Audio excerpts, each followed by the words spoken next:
আল্লাহ পাক রব্বুল আলামিন সূরাতুল বাকারার 256 নম্বর আয়াতে বলেছেন লা ইকরাহা ফিদ্দিন।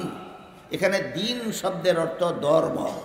মালিক ইয়াউমিদ্দিন আয়াতে দিন অর্থ কর্মফল, লা ইকরাহা ফিদ্দিন আয়াতে দিন অর্থ ধর্ম। এরপরে দেখুন সূরা শুরার 13 নম্বর আয়াতে আল্লাহ বলেছেন আকিমুদ্দিন, আবার দিন শব্দ আসলো। এখানে দিন শব্দের অর্থ কর্মফল নয়, এখানে দিন শব্দের অর্থ ধর্মও নয়। এখানে দিন শব্দকে আল্লাহ পাক রব্বুল আলামিন ইসলামের সহি আকীদা অর্থে ব্যবহার করেছেন। আকিমুদ্দিন আয়াতে দিন শব্দের অর্থ ইসলামের সহি আকীদা। সহি আকীদা দুইটা শব্দই আরবি ভাষা। একেবারে পিওর বাংলায় যদি কেউ বুঝতে চান তাহলে সহি আকীদার বাংলা অর্থ হয় বিশুদ্ধ মতবাদ। আকিমুদ্দিনের অর্থ হলো ইসলামের বিশুদ্ধ মতবাদে অটল থাকা। আমার কথা বুঝে থাকলে বলুন, মালিক ইয়াউমিদ্দিন আয়াতে দিন শব্দের যে অর্থ, লা ইকরাহা ফিদ্দিন আয়াতে দিন শব্দের যে অর্থ, লা আকিমুদ্দিন আয়াতে কি দিন শব্দের এই কি অর্থ না ভিন্ন অর্থ? ভিন্ন অর্থ। আকিমুদ্দিন আয়াতে দিন শব্দের অর্থ হলো ইসলামের বিশুদ্ধ মতবাদ। আয়াতটা আল্লাহ কেন নাজিল করেছিলেন? মুহাম্মদুর রাসূলুল্লাহ সাল্লাল্লাহু আলাইহি ওয়াসাল্লামের যুগে সমাজে এমন কিছু লোক ছিল যারা নিজেদের ধর্ম ইসলাম বলে দাবি করত, কিন্তু তারা ভ্রান্ত মতবাদে বিশ্বাসী ছিল।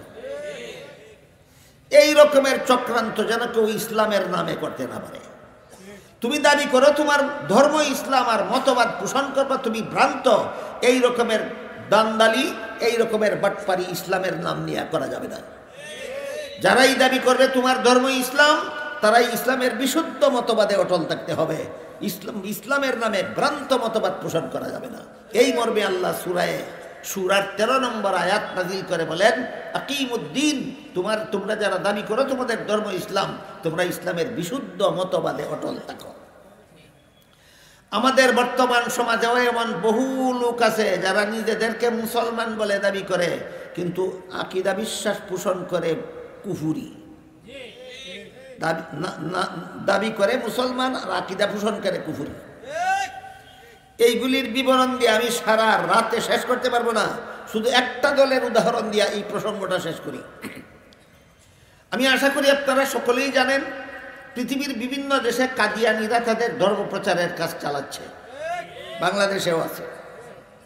এই বাংলাদেশের কাদিয়ানীরা এদের দলের নাম দিয়েছে আহমদিয়া মুসলিম জমাত। আহমদিয়া মুসলিম জমাত শব্দের অর্থ মুসলমানের দল। মুসলিম জমাত শব্দের অর্থ মুসলমানের দল। কিন্তু এদের আকীদা মুসলমানই নয়, এদের আকীদায় কুফুরি আছে। মতবাদ পোষণ করে কুফুরি, দাবি করে মুসলমানের দল। এমন বাটপারি যেন কেউ ইসলাম ধর্ম নিয়ে করতে না পারে, এ মর্মে আল্লাহ সূরার 13 নম্বর আয়াতে নির্দেশ দিয়ে বলেন আকিমুদ্দিন, ইসলাম যদি তোমার ধর্ম হয়ে থাকে তাহলে ইসলামের বিশুদ্ধ মতবাদে অটল থাকো। এবার আমরা বোঝার চেষ্টা করব কাদিয়ানীদের কুফুরি মতবাদটা কি। এটা বোঝার আগে একটা ভূমিকা শুরু একটা কথা আমাদের মনে রাখতে হবে। আগে আমাদের অতি সংক্ষেপে বুঝে নিতে হবে ঈমান কাকে বলে। এটা ঈমান কাকে বলে? ঈমানের ডেফিনেশন কিছু আছে মাঝারি ধরনের, কিছু আছে লম্বা, আর কিছু আছে সংক্ষিপ্ত, আর কিছু আছে অতি সংক্ষিপ্ত। আমি মাঝারি ধরনের ডেফিনেশনের দিকে আপনাদেরকে টেনে নিয়ে যেতে চাই না। আমি লম্বা ডেফিনেশনের দিকে আপনাদেরকে টেনে নিয়ে যেতে চাই না, বরং সংক্ষিপ্তও নয়, অতি সংক্ষিপ্ত সংজ্ঞাটা, ঈমানের অতি সংক্ষিপ্ত সংজ্ঞাটা বলে দিচ্ছি। সেটা হলো পবিত্র কোরআনের শুরু থেকে শেষ পর্যন্ত আল্লাহ যত কথা বলেছেন সবগুলি সঠিক বলেছেন, এই বিশ্বাসের নাম ঈমান। কোরআনের সব কথা সঠিক, এই বিশ্বাসের নাম ঈমান। কোরআনের সব কথা সঠিক, এই বিশ্বাসের নাম ঈমান। কোরআনের সব কথা সঠিক, এই বিশ্বাসের নাম কোনোদিন যেন বলে না যায়। কোরআনের সব কথা সঠিক, এই বিশ্বাসের নাম ঈমান। আপনারা যে সমাজে বাস করেন, আমিও আপনাদের সাথে আছি। এই সমাজে লক্ষ লক্ষ কোটি কোটি মানুষ আছে যারা কোরআনের সব কথা বিশ্বাস করে না। কোরআনের সব কথা বিশ্বাস করে। উদাহরণ দিতে থাকলে শুধু রাত পোহায় যাবে না, মাস শেষ হয়ে যাবে, উদাহরণ শেষ হবে না। একটি মাত্র উদাহরণ দিচ্ছি শুনুন। পবিত্র কোরআনের সূরা নিসা এর 11 নম্বর আয়াতে আল্লাহ বলেন, এই সূরার নাম আর আয়াত নম্বরগুলি মনে রাখবেন। পবিত্র কোরআনের সূরা নিসার 11 নম্বর আয়াতে আল্লাহ বলেন, ওয়ালিদ যাকারি মিসলু হাজ্জিল উনসায়াইন, পিতামাতা মারা গেলে পিতামাতার তেজ্য সম্পত্তিতে ছেলে পাবে 2 অংশ, মেয়ে পাবে 1 অংশ। মা বাবার তেজ্য সম্পদে ছেলে পাবে 2 অংশ, মেয়ে পাবে 1 অংশ। এই কি কোরআনের এই কথা আজকে নতুন শুনেছেন না জীবনে আরো শুনেছেন? এটা কোরআনের কথা কিনা? এখন যদি কেউ বলে আমরা নারী পুরুষের সমান অধিকার চাই, সুতরাং ছেলেকে বেশি দিয়ে মেয়েকে কম দেওয়া যাবে না, বলে কি বাংলাদেশের কোনো মানুষ? নিজেদেরকে কোন ধর্মাবলম্বী বলে পরিচয় দেয়? তুমি যদি মুসলমান হয়ে থাকো, কাদ্দানি কাফির হবে কেন? তুমি মানো না সূরা নিসার 11 নম্বর আয়াত, কাদ্দানিরা মানে না সূরা আহজাবের 40 নম্বর আয়াত। এরাও কোরআনের এক আয়াত মানে না, তুইও কোরআনের আয়াত মানস না। কোরআন আয়াত না মাইন না যদি তুই মুসলমান থাকস, কাদ্দানি কাফির হয় কেন? এই যুক্তিবাদীর নামে, সমান অধিকারের নামে বাংলাদেশে আমার মনে হয় লক্ষ লক্ষ নামদারি মুসলমান আছে যারা বলে আমরা সমান অধিকার চাই, আমরা ছেলেকে যে পরিমাণ অংশ দিব, মেয়েকে সেই পরিমাণ অংশ দিতে চাই, যেহেতু আমরা নারী পুরুষের সমান অধিকার চাই। গুড়ার ডিম বুঝনি সমান অধিকার। ইসলাম নারীদেরকে পুরুষের সমান নয়, হয়তো অগ্রাধিকার আর না হয় একচেটিয়া অধিকার দেওয়া হয়েছে। ইসলামে নারীকে পুরুষের সমান অধিকার দিছে না অগ্রাধিকার অথবা একচেটিয়া, অগ্রাধিকার অথবা একচেটিয়া।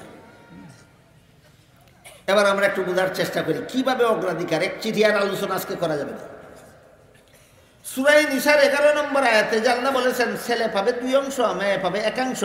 এখানে অগ্রাধিকারই রইল কোথায়? আর একচেটিয়া তো হইলই না। কিভাবে হইল এটা বুঝে আসে না, পণ্ডিতের মাথায় ধরে না। এই জন্য আমরা একটু বোঝার চেষ্টা করি। ইসলামের বিধানে ছেলের জীবনে খরচের খাত আছে 3টা। কটা? 1 নম্বর, সাবালক হওয়ার পর থেকে নিজের লালন পালনের দায়িত্ব নিজেরই। 2 নম্বর, বিয়া করার পর থেকে বউ ফেলার দায়িত্ব তারই। 3 নম্বর, সন্তানাদি জন্ম হওয়ার পর থেকে সন্তান ফেলার দায়িত্ব তারই। বলেন ইসলামের বিধানে ছেলের জীবনে খরচের খাত আছে কটা? সাবালক হওয়ার পর থেকে নিজের লালন পালন, বিয়া করার পর থেকে বউয়ের লালন পালন, সন্তানাদি হওয়ার পর থেকে সন্তানাদি লালন পালন। এই 3টা খরচ আছে ছেলের জীবনে। অংশ পাইছে 2টা, খরচ আছে 3টা। অংশ পাইছে 2টা, খরচ আছে, ইয়াদ রাখেন। ইসলামের বিধানে মেয়ের জীবনে খরচের খাত নেই একটাও। বিয়ার আগে ফেলবো বাপে, বিয়ার পরে ফেলবো স্বামীয়ে। নিজের লালন পালনের দায়িত্ব নাই, স্বামী ফেলার দায়িত্ব নাই, সন্তান ফেলার দায়িত্ব নাই। খরচ নাই একটাও, অংশ পাইছে একটা। খরচ নাই একটাও, অংশ পাইছে। এবার বলেন 3 খরচলা 2 অংশ পাইলে বেশি পায় না, নাই খরচলার 1 অংশই বেশি? এই যে অগ্রাধিকার, এটা কি অধিকার? পণ্ডিতের মাথায় ধরে না, মগজ গান্দা। এটা কত বড় পণ্ডিত একটা কিচ্ছা কইলে আপনারা বুঝবেন। একটা গণ্য মূর্খ লোক আসছিল, দস্তখত ছিল না, লেখাপড়াও জানে না। ছেলেরা স্কুলে ভর্তি দিছে, ছেলে ছিল অত্যন্ত মেধাবী। একাধারে 10 বছর লেখাপড়া করে ছেলে এসএসসি পরীক্ষা দিয়া পাস করলো। কি বয়? ফার্স্ট বয় হইয়া থাকলে রুল নম্বর কত হয়? 1। বাপ শিক্ষিত না মূর্খ? হে রুল নম্বর 1 হইলে পরীক্ষার নম্বর বেশি হয় না, 10 হইলে নম্বর বেশি। এত কথা বুঝে না, হে খালি বুঝে 1 থেকে 10 বেশি। ফল ঘোষণার পরে মূর্খ বাপে ছেলেরে জিজ্ঞাসা করে, পরীক্ষাতে দিসলে ফার্স্ট করছস? কয় করছি। কত নম্বরে? কয় 1 নম্বরে। কয় সর্বনাশ করছ? কয় কি সর্বনাশ করলাম? কয় পাশের বাড়ির ছেলেরা তোর সাথে পরীক্ষা দিয়া যদি 10 নম্বরে ফার্স্ট করলো, তুইও তো কম নম্বরে ফার্স্ট করলে কেন? এই অশিক্ষিত গাদায় যেমন বুঝে না 10 নম্বরে ফার্স্ট করলে পরীক্ষার নম্বর বেশি পায় না, 1 নম্বরে ফার্স্ট করলে নম্বর বেশি পায়, ঠিক তেমনিভাবে আমাদের সমাজে কিছু শিক্ষিত গাদায়ও বুঝে না ছেলে 2 অংশ ভাইয়া বেশি পায় না, মেয়ে 1 অংশ ভাইয়া বেশি পায়। যেভাবেই হোক, সূরা নিসার 11 নম্বর আয়াতে আল্লাহ বলেছেন ছেলে ভাবে 2 অংশ, মেয়ে হবে 1 অংশ। যে মানে না এর ইমান ঠিক আছে? কেমনে বুঝলেন না? তাইলে আমি আপনারা বুঝে দিচ্ছি। এবার বলেন অতি সংক্ষেপে ইমান কারে কয়? কোরআনের কিছু কথা মেনে নেওয়ার না, হ্যাঁ হ্যাঁ, সব শব্দ ভুলে যাবেন না কোনোদিন। কোরআনের সব কথা সঠিক বলে মেনে নেওয়ার নামই নাম। তুই বেটায় সূরা নিসার 11 নম্বর আয়াত মানছস না, তোর ইমান নাই। এখন বুঝবেন কাদিয়ানির ইমান কোন দিক দিয়ে গেল। সূরা আহজাবের 40 নম্বর আয়াতে আল্লাহ আমাদের নবীকে একটা উপাধি দিয়েছেন, সেটা হলো খাতামুন নাবিয়্যিন। সূরা আহজাবের 40 নম্বর আয়াতে আল্লাহ আমাদের নবীকে একটা কি দিয়েছেন? উপাধি দিয়েছেন। উপাধিটা হলো খাতামুন নাবিয়্যিন। তিরমিজি শরীফের বর্ণিত এক হাদিসে রাসূল করিম সাল্লাল্লাহু আলাইহি ওয়াসাল্লাম বলেন, লা তাকুমুস সাআতু হাত্তা ইউবআসা দাজ্জালুনা কাযযাবুনা কুল্লুহুম ইয়াজআমু আন্নাহু নাবিয়্যুন ওয়া আনা খাতামুন নাবিয়্যিন লা নাবিয়্যা বাদি। হাদিসের অর্থ হলো, আমার পরবর্তী কেউ যদি নবী হওয়ার দাবি করে তাহলে সে হবে মিথ্যাবাদী দাজ্জাল। কারণ বর্ণনা করে রাসূল বলেন, কারণ হলো আমাকে যে আল্লাহ খাতামুন নবিয়্যিন বলেছেন, এর অর্থ হইল আমি শেষ নবী। সূরা আহজাবের 40 নম্বর আয়াতে আল্লাহ বলেছেন খাতামুন নবিয়্যিন, নবী বলেন এর অর্থ হলো শেষ নবী। কাদিয়ানীরা মানে না। সুতরাং কাদিয়ানীরা কোরআনের কোন সূরার কত নম্বর আয়াত মানে না? এই জন্য কাদিয়ানী কাফের। 11 নম্বর আয়াত না মানলে কাফের না। আমি কি বিষয়টা বুঝাতে পারলাম? সূরা আহজাবের 40 নম্বর আয়াত যারা মানে না এরা কাফের। সূরা নিসার 11 নম্বর আয়াত যারা মানে না এরা ইমানদার ঠিকই আছে। এই জন্য আল্লাহ সূরা শুরার 13 নম্বর আয়াতে বলেন, আকিমুদ্দিন, সত্যই যদি বেটা মুসলমান হইয়া থাকস তাহলে কোরআনের সব কথা মাইনা নে।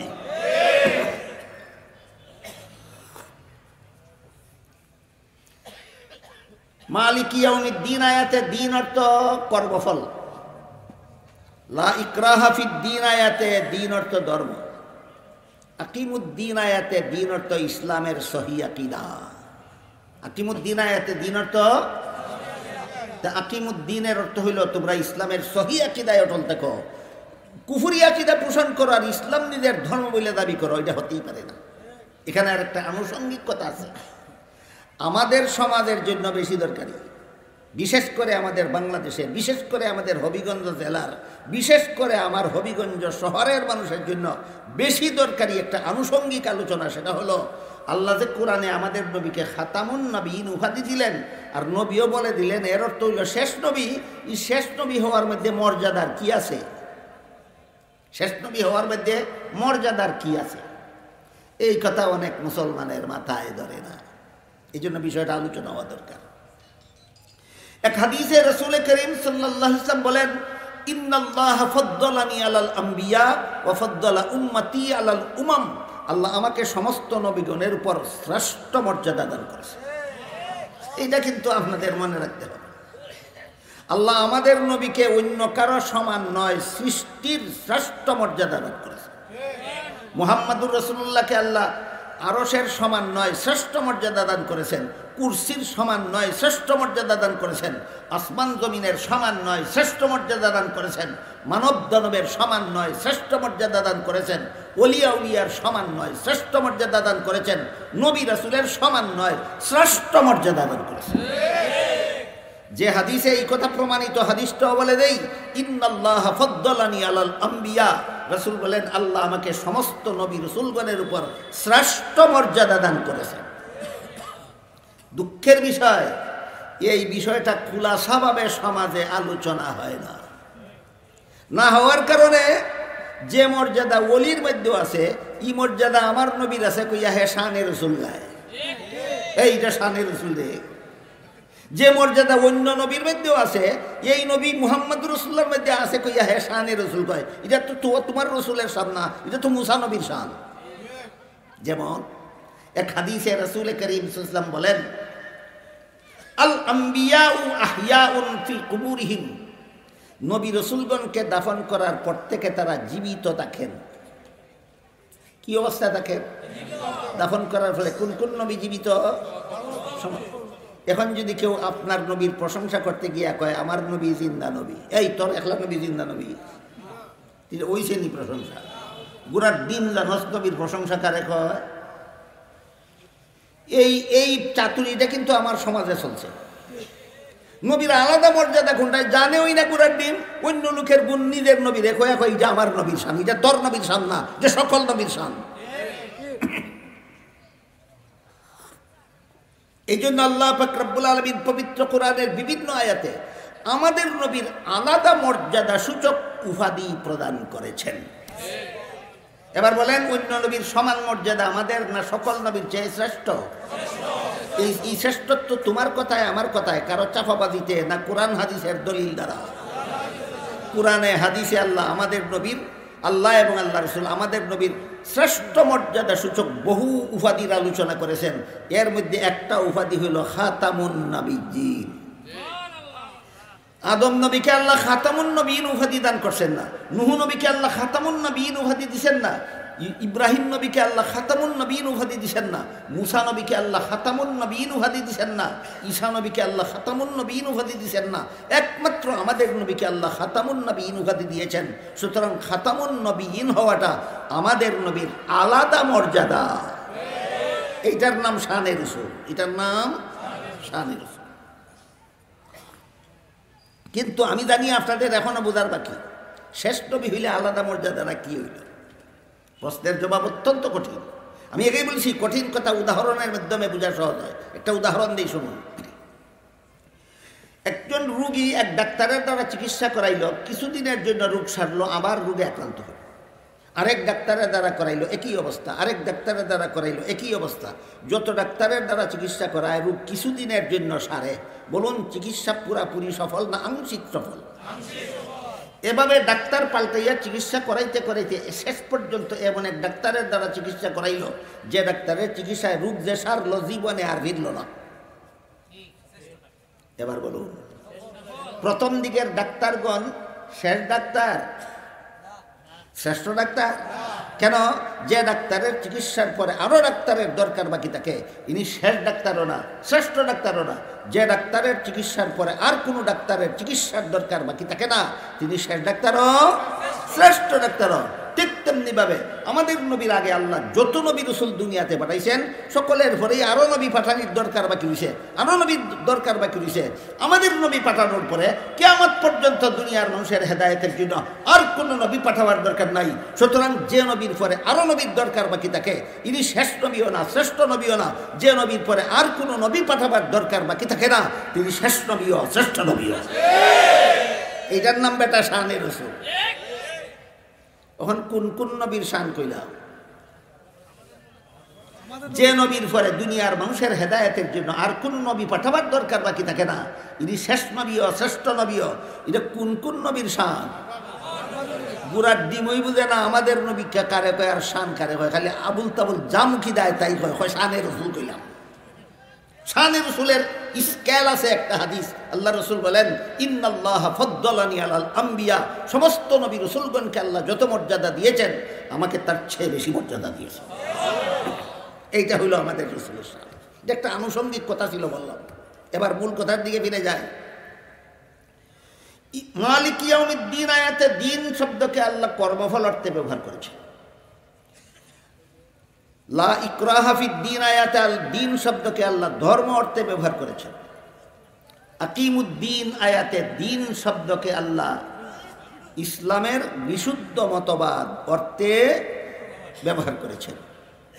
আর আমি যে আয়াত তেলাওয়াত করেছিলাম সূরা মায়েদার ৩ নম্বর আয়াতাংশ, সেখানে আল্লাহ বলেন আল ইয়াউমা আকমালতু লাকুম দীনাকুম, আজকে আমি তোমাদের দিনকে পরিপূর্ণ করে দিলাম।